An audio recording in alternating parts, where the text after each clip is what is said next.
السلام علیکم रहमतुल्लाहि व बरकातुहू। उम्मीद है कि आप हजरात खैर व आफियत से होंगे। अल्लाह रब्बुल इज़्ज़त आप लोगों को इसी तरह खुशहाल रखे, आमीन। फतावा देवबंद 786 यूट्यूब चैनल में आपका खैर मकदम इस्तकबाल है। मेरे दोस्तों, एक वीडियो सोशल मीडिया पर काफ़ी ज़्यादा वायरल हो रही है और आप लोग स्क्रीन पर भी अपनी आंखों से देख सकते हैं कि इस वीडियो के अंदर जो है बहुत सारे लोग मस्जिद में कुर्सियों पर नमाज अदा कर रहे हैं।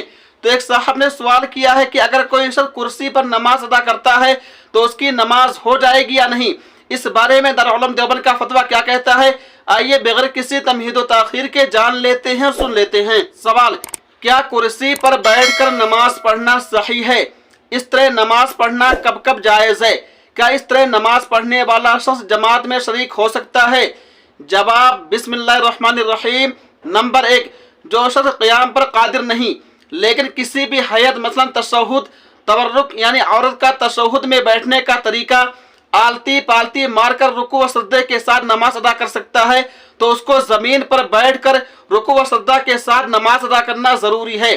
कुर्सी पर बैठकर रुकू व सजदे के इशारे से नमाज अदा करना जायज़ नहीं, नमाज नहीं होगी। अगर क़याम पर कुदरत है लेकिन घुटने कमर में शदीद तकलीफ की वजह से सजदा करना ताकत से बाहर हो, या वो शख्स जो ज़मीन पर बैठने में कादिर है मगर रुकू व सजदा पर कुदरत नहीं रखता, तो यह हजरात ज़मीन पर बैठकर इशारा से नमाज अदा करे।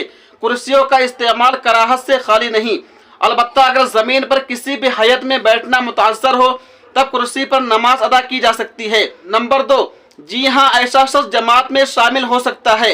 अलबत्ता तस्वीयतुस सुफूफ और खाली जगह पुर करने का हुक्म हर एक को है, ख्वाह वो खड़ा होकर नमाज अदा कर रहा हो या ज़मीन पर बैठकर या कुर्सी पर।